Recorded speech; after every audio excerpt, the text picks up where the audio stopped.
This is a podcast in which me, the comedian Alfie Brown, talks at a great length about whatever it is I choose. I loose my brain of all the things that are bothering me, and it goes out onto a podcast that you can either watch or listen to, as you will well know, depending on whether or not you are watching or listening to it.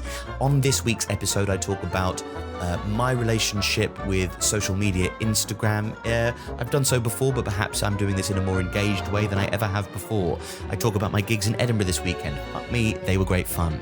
I talk about Viagra and the humour therein. I talk about my dream Big Brother house, how much I love vlogs, and going to the playground with my children. If you like the podcast, please like and subscribe. Like it, please. It helps with the algorithm. Subscribe. It helps with the algorithm. Of course, you'll be subscribing. Subscribe to my YouTube channel. There's other stuff coming shortly, very soon. Exciting things. Please engage in any way possible. Share, like, subscribe, share, tell a friend. Fuck me. All those things help if you want to help. And if you don't want to help, you'll have stopped listening by now anyway. This is the Alfie Brown Show. It is the 15th of June, 2022, for me, at the time of recording.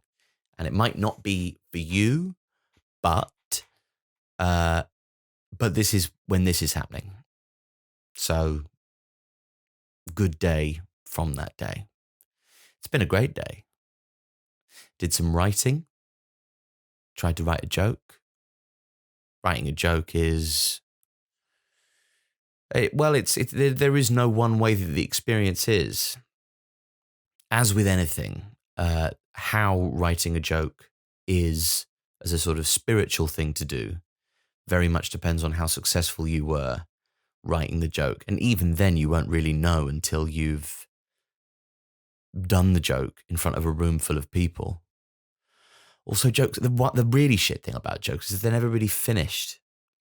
And it's only when you commit them to film or you finished the show that they were a part of that some divine and an exceptional, uncharacteristic bit of inspiration comes your way and you find that it's improved beyond measure.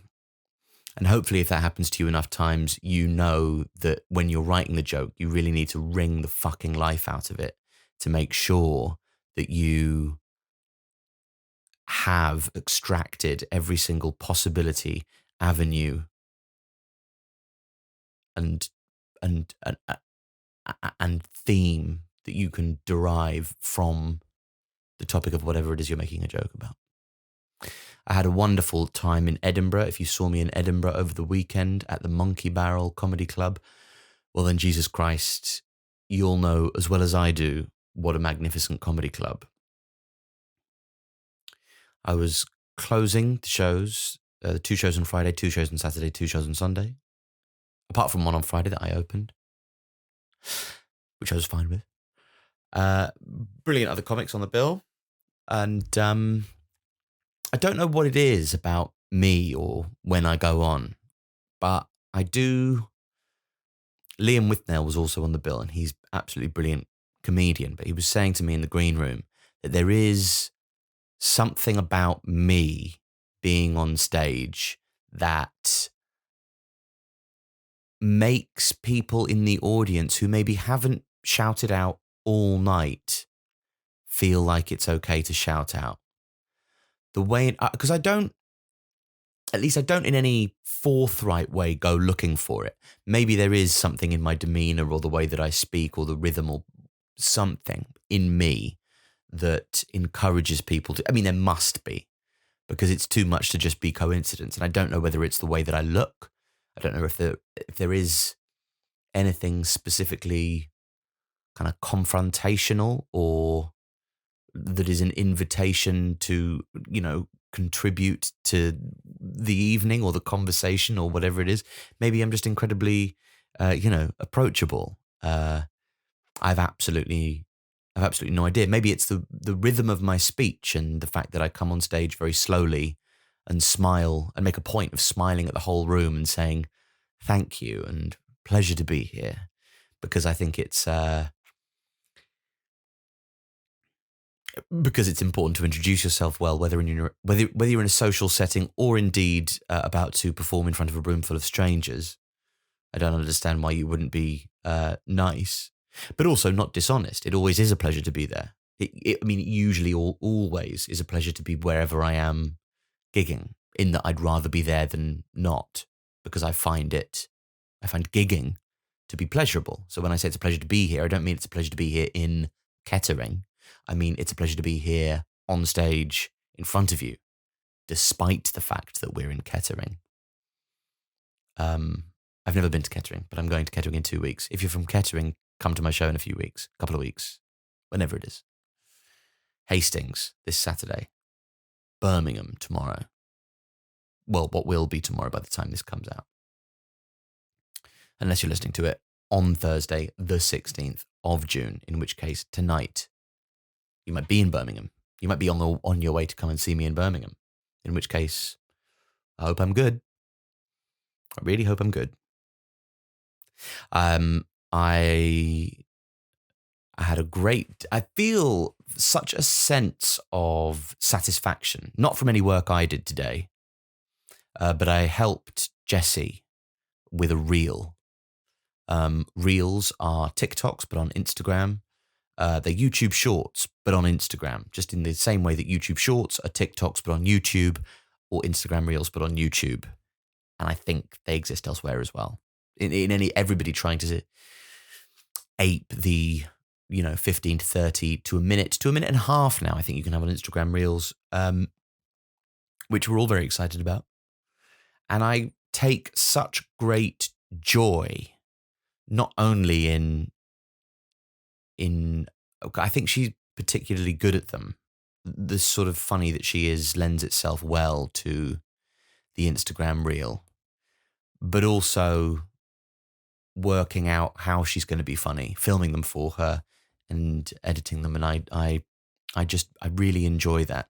And it's a good sense of self-satisfaction, not self-satisfaction, but a feeling of having done a job well, or contributed to something that made somebody happy, and that hopefully will.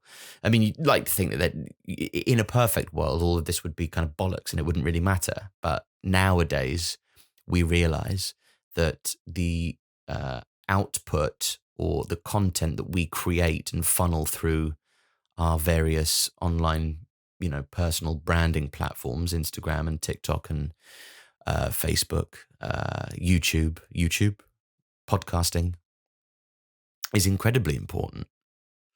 And the sort of displaying to people that you can be funny, and the way in which you're funny, authentic, and an individual, giving people a part of yourself and blending. I think if you're funny and entertaining, then when you do choose to say, oh my God, thanks very much to the NHS, or I've got depression, or whatever, sometimes people will do those posts on Instagram that are quite long and honest, and everybody goes, that's so nice. Well done.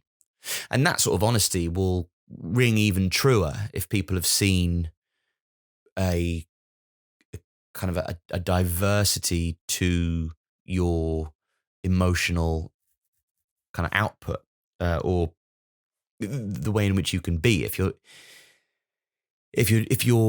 one note, if you're just joking all the time, then people don't really know who you are. And if you're just yourself the whole time, you come across as earnest. And as we established in the last podcast, earnestness is not good.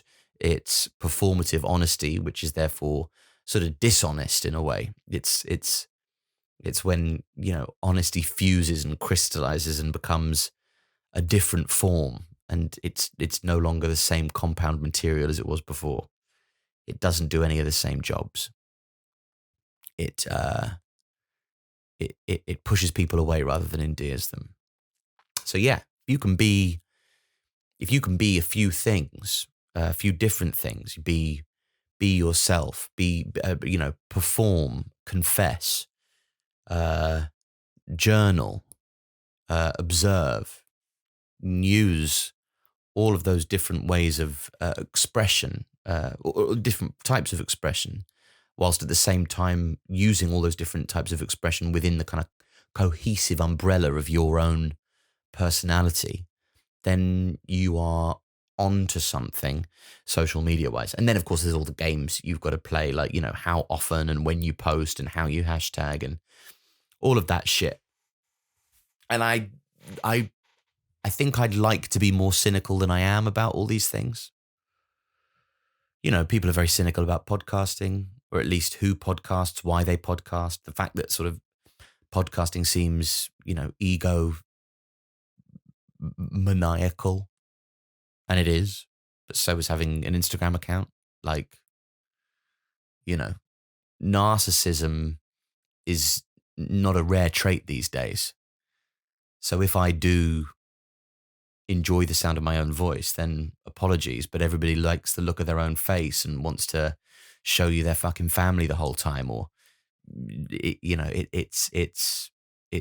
I'm not alone in this, and neither is anybody who Instagrams. Will find a different way of being, and actually these words that we've used to describe such things, narcissism and being self-centered or self-loving. I mean, self-loving is not even a pejorative term anymore, is it? Self-loving is brilliant. You know, I love myself. Oh, really? Cool. And if you love yourself, why wouldn't you want to show people? I suppose you can love yourself with a degree of humility that would mean that you felt like the life that you lived through your eyes was for your eyes only, and that you wanted, you know, your existence and your kind of conscious experience to be private, and that you felt like the moments lived through your own first-hand experience would be worth more than filtered and kind of diluted through a digital prism. It's pretty convincing, actually, as I say it now. But you know, I do it. I need to. I never was aware that I'd need to when I first started comedy, but now I'm aware that I need to, so I do. Not quite with the same, but I suppose that's the interesting thing, isn't it? Not quite with the same enthusiasm for myself as I would with Jesse, but I suppose maybe the relief of it is I can have some of the endorphin rush of having likes and views and laughs and ha-ha-has, having sort of contributed and collaborated with her on what she did. But I don't have to expose myself. And as, I mean, it's a very difficult world we all live in. I was saying this in the green room the other day in Edinburgh, like, hey, how are you going to communicate an honest version of yourself into a microphone in front of, you know, 50 to 500 people on any given occasion, whilst maintaining, you know, an honest, likable demeanor, to speak in your own natural rhythms and cadences, to speak naturally without being boring, to get laughs, to misdirect, and to be something to people that they want to laugh at, to come on stage and represent something that people don't mind laughing at or with, or are willing to be entertained by, and to communicate an honest enough version of yourself that people can buy into, that would like to see it again. So not just to be honest, but how to communicate honestly a likable and funny version of who you are. And you've got to work all this out. The jokes, that's fine, but there's the whole human being here. There's a whole voice to be communicated, and those jokes can work through that. But that's what you've got to do. And if you can do that, then you'll be a successful stand-up comic. And you go, okay, I'll work out how to speak naturally in front of a room full of people. Whilst that might be to me in both like a kind of in terms of the context that I've grown up aware of, in terms of what I'm used to, in an evolutionary kind of context, is not something that anybody, my ancestors, would have been particularly aware of in great number.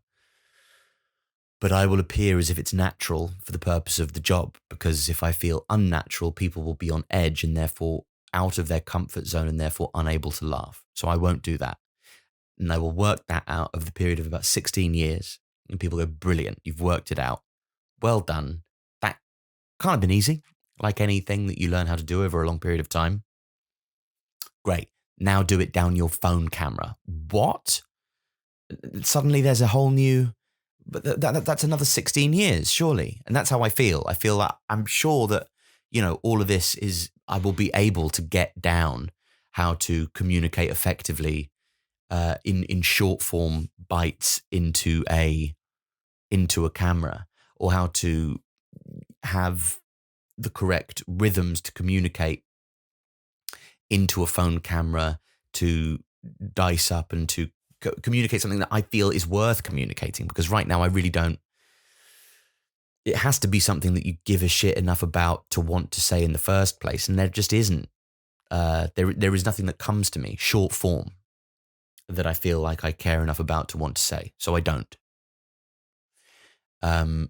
But you find it over the years. Also, the feedback is less satisfying. It's kind of got good endorphins to it and good, a little bit of serotonin, a process of.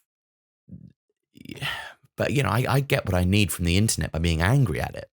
I mean, that's much more enlivening. Maybe I could just wind people up, but then that's not very good for my career. So I don't really know what to do, to be honest with you, apart from this. But this, long form conversation with nobody except me. That's when I come into my own. This is when I'm really at my best. I went to the playground this afternoon, and there was a dog shit in there.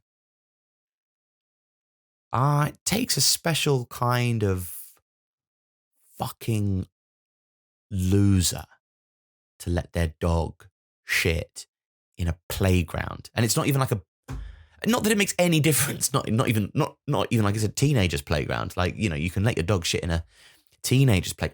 It's not, it's a tiny child's, like if the most of the children who will be running about in that playground, their feet will be the same size, if not smaller, than your average dog shit. It's incredible. And the mentality of it. And the thing is, I can't imagine, like, it's like, how people, when they abuse their animals, that's like a telltale sign that they're bad. And they're a danger to humans as well.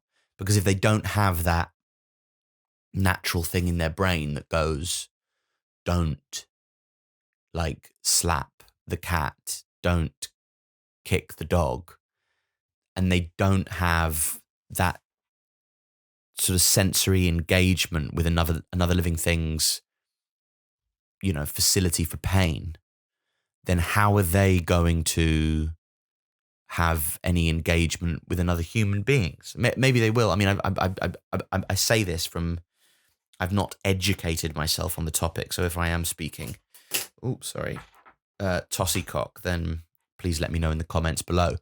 But a lot of the time, don't they? It's how Making a Murderer starts, doesn't it? And don't fuck with cats, as we were saying. This weekend we were talking about it. I don't know why. He does fuck with cats, and then he fucks with humans. The guy in Making a Murderer, he goes, I grew up abusing my cats, and I threw my cat on the fire, and then he goes and murders a bunch of people. Possibly, probably.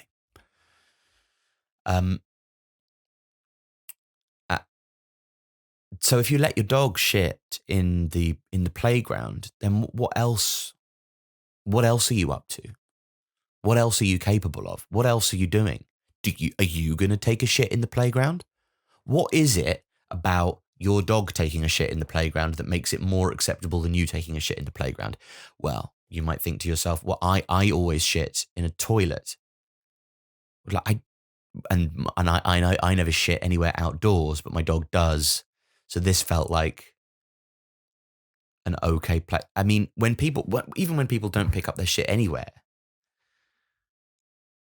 I once had a go at a woman. She let her dog shit outside my house as if she knew where I lived and she didn't like me, and she'd taken the dog there on a quite a long walk to shit outside my house. It was, if she had gotten like a tape measure out, I don't think she could have gotten it any more sort of mathematically bang on in the middle of my doorway. And it was there. And I got out the car. I was driving up, and she didn't realize I was there. I said, "What are you doing?" Because I waited in the car till she was about to walk off. So what the fuck? What? I got out of the car, walked over. So what are you doing? What do you think you're doing? What? I remember it because I said, "What do you think you're doing?" And then I immediately in my head I went, "I don't think that sounds very good coming out of you. Like I don't. That phrase didn't feel like a natural phrase for me to use in the situation. What do you think you're doing?" Like because I hadn't said it before. I've said it a few more times now because I've got older children, but never comes out like that. It comes out like me going, what do you think you're doing? I'm naturally much more exasperated, but it's always kind of a follow up to please would you not do it? Please would you not do that? Please would you not do that? And then at the 98th time of asking, oh my God, what do you think you're doing? That's how I would say it to my kids. But to this woman, what do you think you're doing? What do you think you're doing? It sounds wrong. It doesn't sound good coming from me. And I regret it, really. I regret saying it. But she went, "Oh, I just didn't. I just," and then after stumbling, went, I've run out of bags, and he needed to go. And then as soon as somebody says that, you go, "Oh, well, pick it up with your, like, take him into the gut, like something else." Whether you've run out of bags or not, if you've run out of bags, you've noticed before you've run out of bags and before the dog shits in the middle of the, like, way into the house. So take him to a tree or I don't know why I'm calling the dog him. I don't know whether it was a him. I just feel like, stereotypically the idea of something shitting itself outside my house strikes me more as something a man would do, given I've had more negative poo based experiences with men than I have with women. But again, this is a sort of possibly a kind of inverse canine misogyny that I'm being guilty of right now. And if I am, I can only apologize. Dog shit in the playground anyway. It was just disgusting. You can always tell in the playground actually. Like what everybody is to everybody. You can always tell like whether or not it's the dad or the mum or the grandparent or the au pair. Now the dad and the mum is pretty easy to figure out, like, but I'm saying whether or not it's the mum or the au pair, or sometimes you'd go, that's a male au pair, but typically, again, au pair, nanny, a job more often populated by women than men, for many reasons. I think people are uncomfortable with the idea of hiring a man because they're ever so slightly more worried that a man looking after their child would try and fuck the child, because that's how people's brains work, I guess. You're just more worried, like that. You want the nanny or the to be kind of maternal and sort of be a secondary maternal character in the child's life, and to give them the comfort that is traditionally associated with the maternal instinct. You don't want somebody coming in as a mercenary to look after your child and delivering on the promises that are usually associated with more paternal parenting characteristics. I think that's why. Again, it's one of those things that I talk about with, a certain degree of hesitancy, given uh, how fucking frantic everybody is around these sorts of things. So, but there's a sort of half-assedness to the au pair in the playground that I find really funny. Just trudging about like disinterestedly with a real like look on the face, like this kid is just a kid. A mother in a playground will be beaming into the face of their child, looking at them go up the steps, across the rope bridge, under the metal bar that leads them down to the other little bridge bit, across the way and up the step, down the slide. I can't believe he started coming down the slide. Oh my God. Ah, clap, clap, clap, clap, clap, clap, clap. Well done, babe. Well done. Well done. An OPEB will just sit there on Hinge or whatever app they like. Maybe they're on Blinkist. Reading a 15-minute sort of digestion of The Power of Modern Marketing, or whatever it's called, by Ryan Holiday. Maybe they're reading a Blinkist of Atomic Habits or Thinking Fast and Slow by Daniel Kahneman or whatever his name is. Maybe they're just, maybe they're on Twitter, but they never really contribute to Twitter. They have what they refer to as a receiving account, as a sort of way in which to, trying to find an official term for the fact that you just stare at Twitter, but without tweeting. But it sounds better, doesn't it? So who knows what they're doing, but whatever they're doing, they certainly don't give a shit about the child who's causing havoc. There are some parents like that who will sit on a bench and just stare at their phone. Maybe they're a shipping magnate of some degree and they need to be, on their phone, busy mum in a uniformish pantsuit sort of thing, who works in shipping and leaves her child to come and play with me. And then her child starts talking to me and I respond. And then because I've responded, the child doesn't know what to do. It's never been responded to before. It's never had anybody talk back. Oh my God, this adult talks back. All this time I've just been chancing my arm, speaking various different sounds that I thought symbolized feelings to human adults and thinking they couldn't understand me. But like my language, I have language. I have the gift of language. And I cannot believe that this fucking stupid idiot is responding to me. I'm going to carry on talking. And I think I'm in too deep now. And why doesn't the child understand that I don't care? I don't care. Also like your mother does, but your mother's in shipping. She doesn't give a shit. She's sat down on a bench, perusing the latest figures or wondering why, her shipment of tangerines is stuck on in the Suez Canal. I don't care either. It's not my job to develop you or to feel responsible for that. And yet I do. Almost to the detriment of my own child. I think, yeah, well, you'll have me later, won't you? This kid's just got me for now. What can I impart? And then I think nothing really. Nothing really. I just say, stay away from the dog shit, okay? What? There's a big fat fucking dog shit over there, isn't there? Somebody's put a blue bit of tissue on it, but I still think I don't know why they've put the blue tissue on it. Because then you don't see a blue tissue and think, whoop, there's a dog shit under there. You think, oh, there's a blue tissue.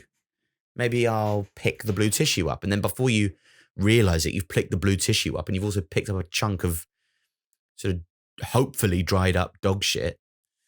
hopefully dried up to the extent that most of kind of active and living bacteria in it has perished, and that it won't, the viscosity won't cling to you. You'll be able to remove any kind of elements of shit easier. If it's dry, you just will. You just will, and that'll be beneficial to you. Dads in the playground have a very they like kind of playing loudly with their children and then looking around to see who's watching them play with their child. Like, oh, hope everybody realizes what I bet you wish I was your dad. This is what I do. Especially if me and Jessie have had a fight, and then I'll play really brilliantly and magically with my kids and make everybody think, oh my God, what an amazing kind of imaginative, young, sprightly, energetic dad that is. Well, what lucky children to have such a sort of he doesn't take himself so seriously, but yet he's so masculine. That's amazing. He has such a kind of a deep masculine energy at the same time as having such a wonderful and kind of complex imagination, and also a convincing kind of ability to play and engage his children and maybe some others in a world of make-believe. And even though there are lots of other people's children around him who he's playing affectionately yet at an appropriate distance with, this is just the best fucking dad I've ever seen in my life. And I will go, yeah, well, tell it to that bitch. Yeah? Tell it to that fucking bitch over there who I've just had the fight with. And then Jessie and I make up, because it was never a big deal anyway. We never really fight about anything too big. Anything big, we don't really fight about. It's only little things that she gets annoyed about, or that bother either of us. Maybe that's true in all relationships. I have no idea, but that's certainly the situation for us. We make up, and then and then my children run up to me after me and Jessie have made up and say, "Daddy, Daddy, let's play." And I go, "Shut up, shut the fuck up. I'm not playing with you. No one to it. I've got nothing to." Mummy would no longer find that antagonistic, so I don't need to. Okay, run along. I've decided that I'd like to move to Edinburgh. Absolutely stunning. And when you do, I don't know, like, it feels like the appreciation of your surroundings is something that you have to turn on. You can let it pass you by. I remember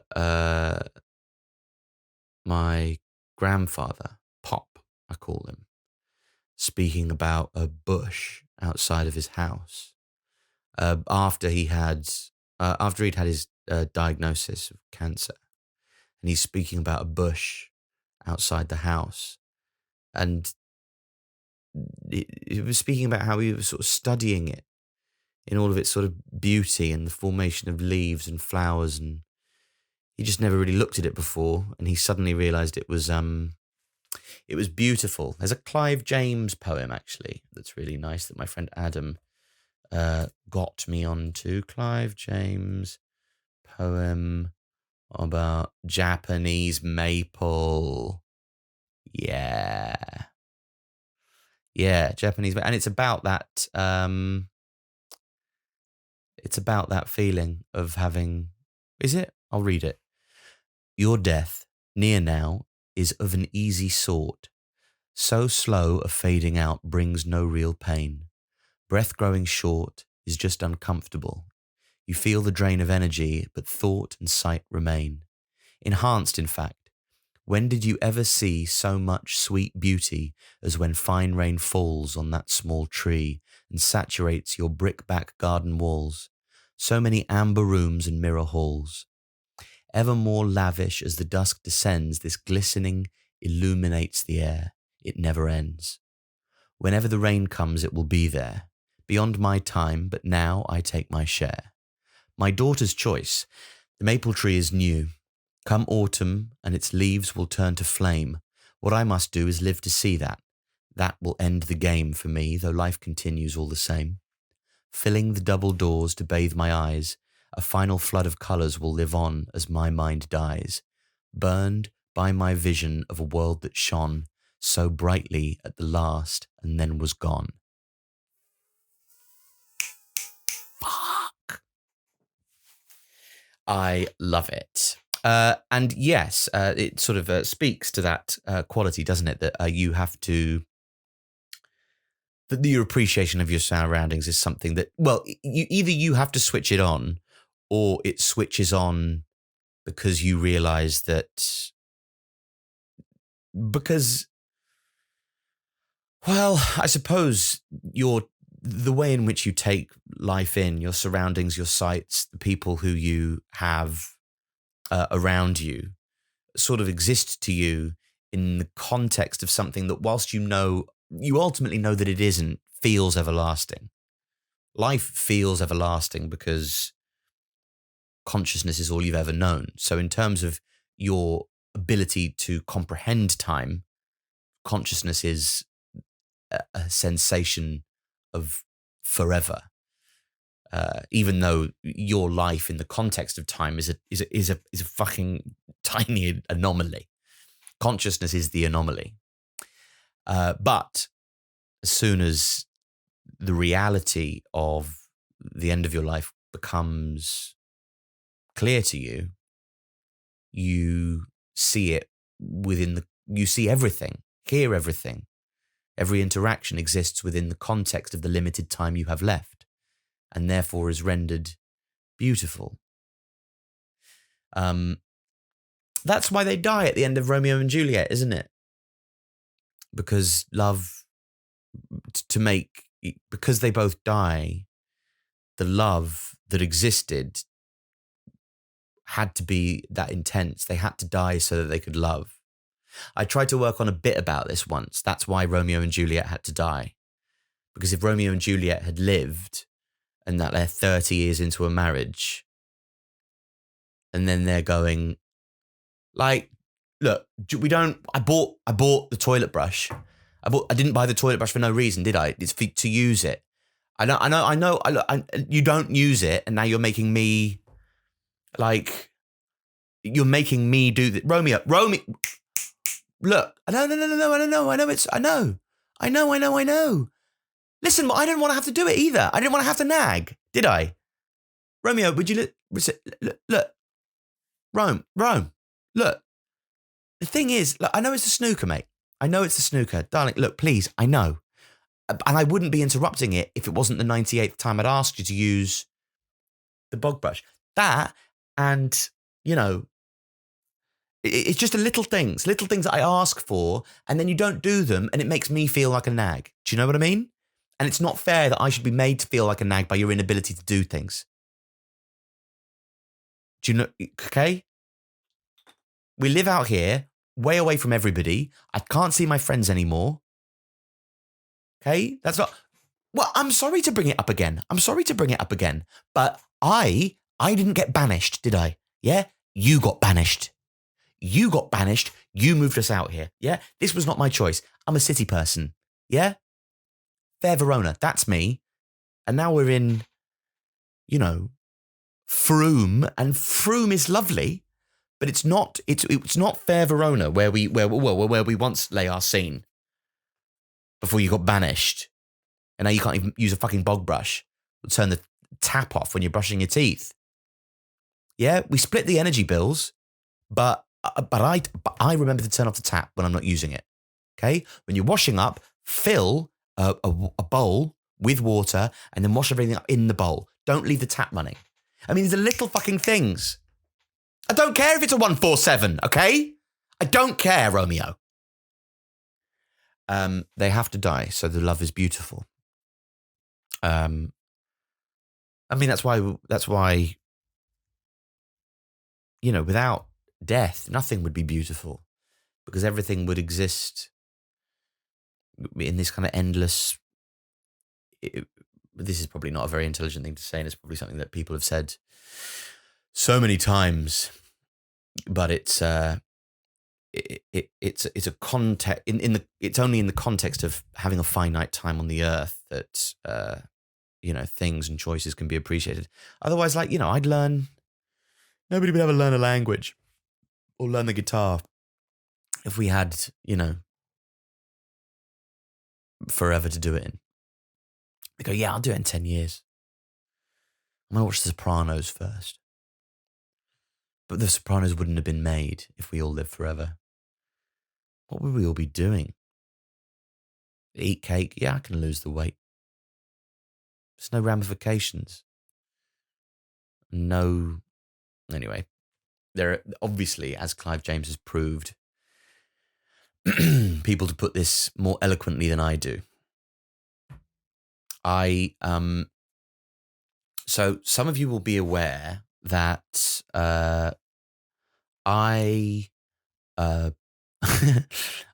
Jesse and I had a deal. If you've seen my last show, Sensitive Man, you'll have been aware that we had a deal whereby if we had another kid, then the relationship would open up, and for a finite period of time, and I would be I would be within my rights to sleep with other people. That's right. I'm a big advocate of Viagra, and for the purposes of going to Australia to go on this, what I jovially referred to as a bogan fuck party, I bought quite a large helping of Viagra. Now, Viagra for me is a men's rights issue. It is lube for men. It's often leveled at men, or like women perhaps think it's an insult if a man has used Viagra, like going, "Oh my God, am I not good enough to, get you to get it up, off the steam of my own tits, as it were, or, whatever, my package as a sexual entity, is that not enough to make you sufficiently horny to increase the blood flow to your bell end and shaft and have you fuck me, au naturel?" And yeah, very often that will be the case. But it's very nice to take, things like anxiety and indeed booze, but one of which can lead to the other. Like the sensation of not being able to get it up is very similar to the sensation. It's very similar to how I feel when I have my night terrors. So my night terrors often manifest when I go, often like when we're speaking about like death and things like that. At night time, I'll be in bed and I'll think about, the universe and kind of the mathematical possibility of endlessness, both in terms of time and space, multiverses, death, no consciousness, like consciousness now, and then trying to think of my own lack of consciousness in the context of the consciousness that I feel, and then concepts like infinite space and time existing, and a lack of meaning, and things that feel to me to be so incredibly important, like me and my life and my children and my career and everything, the import of everything existing in this sort of illusion, because it's so incredibly insignificant in the context of. But then significance is, anyway, my mind gets carried away like that. Insignificant is, of course, a subjective term. There is no such thing as significance, because significance in and of itself is related to the idea of a conscious brain that can have preferences between significance and insignificance, whereas the whole like consciousness and everything is the illusion itself. So anything created via that illusion is also illusory, and therefore nothing is real, or is it? Like, anyway, that's the sort of absolute fucking dog shit that will cause me to just scream shit and fuck and and I'll start kind of screaming at night. And it's immediately when you start going, oh, forever, or like you go, oh, there's little trigger words, oh, uh, time doesn't stop, or time's been going on forever, or things. Oh, yeah, time been going on forever before. That's that. Even through performance to the camera and the microphone, that makes me feel completely sick. So yeah, and then it sort of triggers and it goes, don't think about that. Well, you are thinking about that. Well, stop thinking about that. Well, how can I stop thinking about that now? And then you start to kind of say it loud and start trying to confront it and drown it out with your own sort of, if I can control it, then I can suppress it. And then you don't, and then it unravels. And it's like when you've got an erection. As soon as you become sort of lucid enough in that moment to go, don't go soft. You've gone soft. Because, well, we are. Well, I'm not. Well, you could. Well, I shouldn't. Well, then you definitely shouldn't. Well, then no pressure. Oh, I feel pressure. Why do I suddenly feel pressure? Well, I don't know, but feeling pressure is going to make blood flow to different places. Your heart, your head, you're under attack from yourself. Get an erection. I'm thinking too hard. There's too much blood in my brain. It's all gone out my cock. Oh, no. But you didn't get into that position with whoever you were trying to fuck because you didn't want to fuck them. So just take the sting out the tail. If women are feeling anxious in bed, they don't get wet. There's no sexual anxiety problem that a woman can have that can't be solved by spitting on it. If you'll excuse the expression, it's not really even an expression. It's just it's direct language, isn't it? So, yeah, I bought a bunch of Viagra. That's not what I wanted to talk about. And when I was going to Australia, I put them all in a zinc, magnesium, and something my vitamin jar, because I didn't want kind of strap I didn't want a big clay pot with a cork top that said fucking dick pills on it, did I? Like fucking soft cock Winnie the Pooh. And then every time a lady comes over, I dip my big paw in and get a blue boy out, swallow it whole, and go about my business. What bizarre imagery. No, I put them all in a zinc vitamin thing so that I could for the purposes of not being, too fucking conspicuous. Yeah, whatever. And I came back from Australia. I hadn't used any, but as I've discussed in previous episodes, I didn't end up having any sex with anybody in Australia. And you'd think, like, when you got back that, Jessie would go, well, there you go, you lost your chance. She didn't. She went, oh my God, for fuck's sake. Like, she seemed disappointed with me. She went, well, fine, do it some other time then. Fine. I think it's a very interesting, anyway, very modern relationship full of interesting dynamics and complex modern moral issues and stuff. I was speaking to a friend of mine. She's opened her relationship with her soon-to-be husband, and they have a great time. Anyway, it's not open, but I'm just saying, it works for some people. It worked for us. It worked for us, okay? And anyway, I put it in the zinc thing. I put it away in the cupboard where the vitamin pills are. Anyway, I got back from my weekend in Edinburgh, and Jessie said to me, I've been taking your zinc pills. I hope you don't mind. Anyway, she'd spent the whole weekend pounding Viagra and didn't even know it. And I thought that it had an effect when you're a woman. I thought it has it has an effect, but it doesn't. She reported no sort of more blood in the vessels around her undercarriage than would usually be. We even looked up if it's harmful during breastfeeding, but it's not. You can take sildenafil and breastfeed to your heart's content. So she had absolutely no. There was no need for worry. Just extremely funny, the idea of her, you know, being all health conscious of a weekend, and Alfie's away and she's pounding my Viagra like nobody's business. It is funny. What was the last thing I wanted to talk about today before I shuffle off? The last thing I wanted to talk about was how much I love vlogs.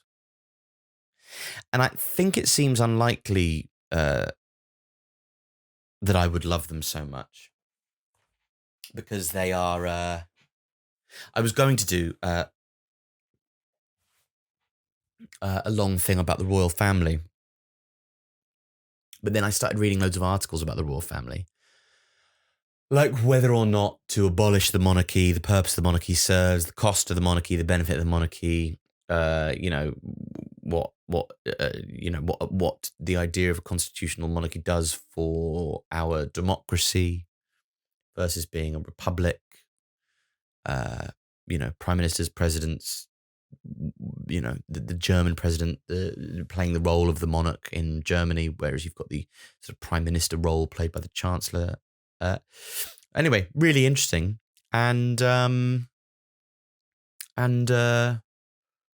yeah, too interesting to squeeze into this. There's still so much more to learn, so look out for an extended episode on the monarchy, because it is interesting. Really interesting. Also, adult ADHD, because I was sort of taking the piss out of it as somebody who has it, by the way, with a proper diagnosis as well. Well, I've got a diagnosis of the child one, but very often, if you've got the child one, you've got the adult one, but not always. Sometimes it goes away, and your brain's development gets rid of it. But it's a proper scientific thing. They've got like people with the children with ADHD have like different sized and shaped brains. They're properly fucked.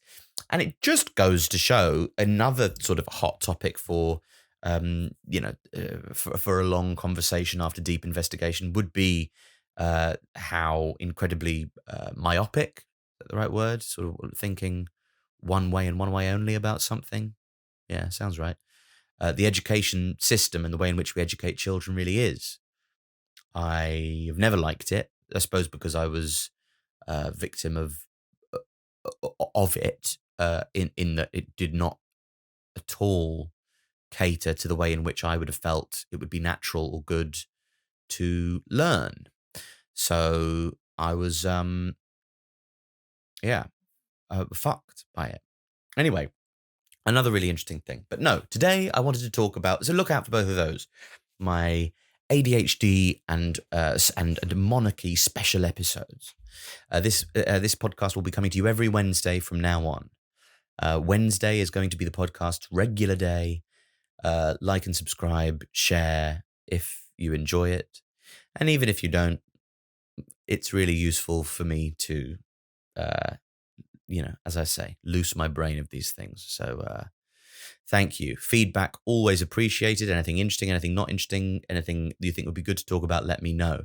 But for now, I leave you with the fact that I love vlogs. And I think they're really interesting. I think they're really interesting, especially as a stand-up comedian, because it's sort of,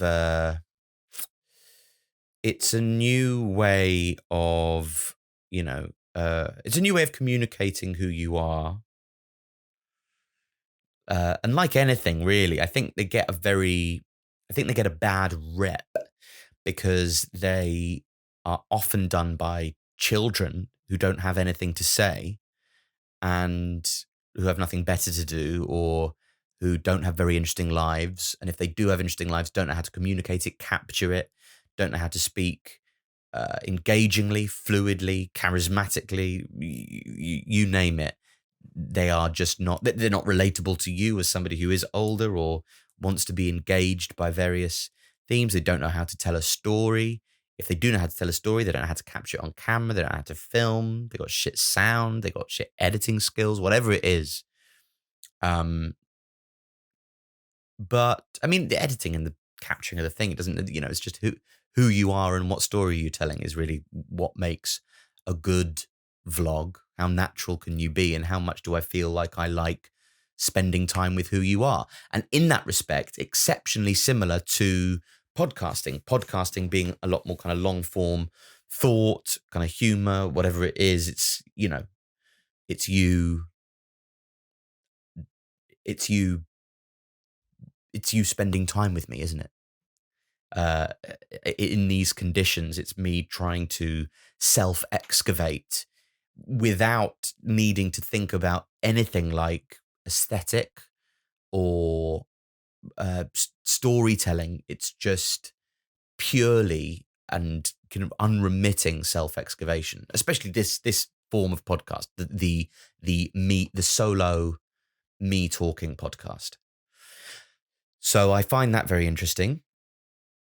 um and the vlog, is it done with more grace? And when you do find somebody interesting who is telling a story firsthand into the camera, it's so it's so engaging and so fun to engage with this bit of whoever it is that's telling the story, what they've chosen to tell you and why. Um, I really love it. And I think the thing is that because a lot of these vloggers are children or idiots or whatever it is they are, people think that what vlogging is that done by. I always had this argument about Big Brother. Big Brother isn't shit in and of itself as an idea. It's shit because it's idiots in a room being idiots. But if you got like some really kind of cool and contrasting minds in there. So like, I think every episode of Question Time would be brilliantly it would be greatly improved if you got all of them and put them in the Big Brother house for 2 weeks. And Fiona Bruce can be Davina. She's actually not a million miles away from Davina anyway, in terms of how she looks. So yeah, you've got like let's put together our perfect Big Brother house for what's her name? Layla Moran. Is that her name? Layla Moran, member of Parliament for Oxford, West, and Abingdon. Is she? Layla Michelle Moran is a British Liberal Democrat politician serving as a Liberal Democrat spokesperson for foreign affairs and international development. Right, she's going in the Big Brother house. She's sort of smart. She's kind of quite attractive. She's going to be great. But she might be quite an early exit from this Big Brother house because nobody's going to vote for her. Let's get in Richard Bergen MP because it's always quite good to have a bit of light relief in there. Quite good to have a villain in there. Also, what you need if you're going to have a good Big Brother house is you need two villains who hate each other and both of whom everybody else hates. So you'd have somebody like, you'd have Richard Bergen and Marc Francois.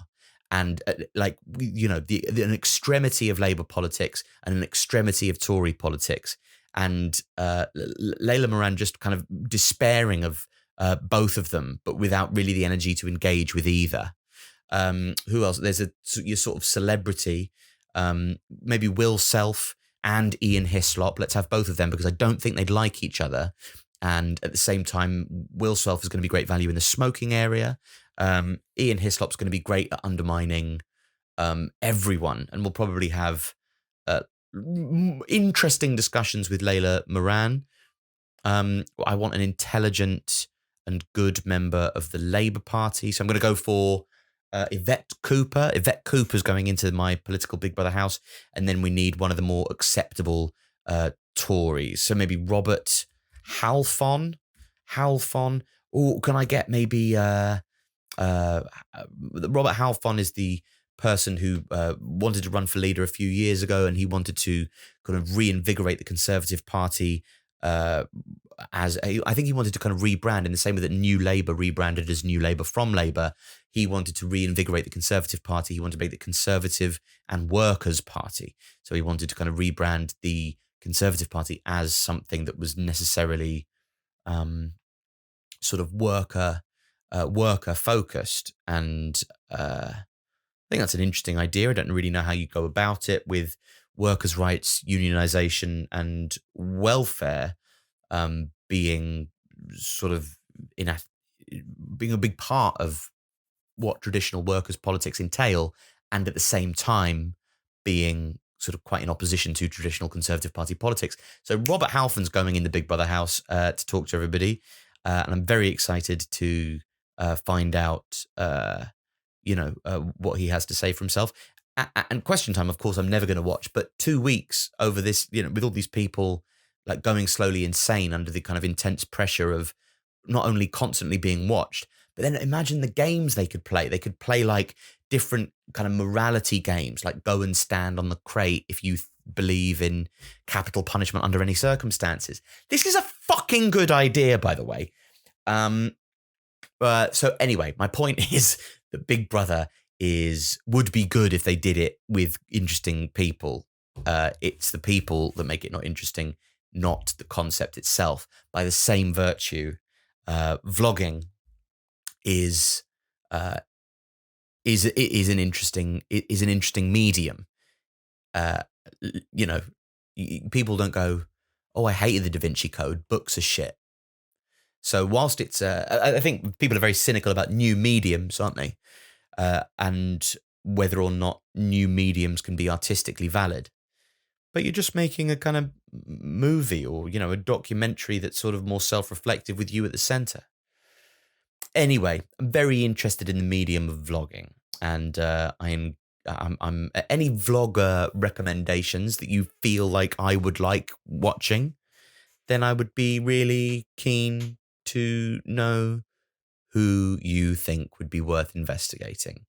As always, thank you so much for listening to this, The Alfie Brown Show. I hope you haven't been hearing too much of the children playing outside. They've been really getting on my tits. They're not my children. That's why they've been irritating me. Other people's children greatly irritate me. My children, I think, are adorable and brilliant. 'Twas ever thus, ad infinitum. We carry on, we carry on. Thanks very much for listening, everybody. Take care. Until next Wednesday, goodbye.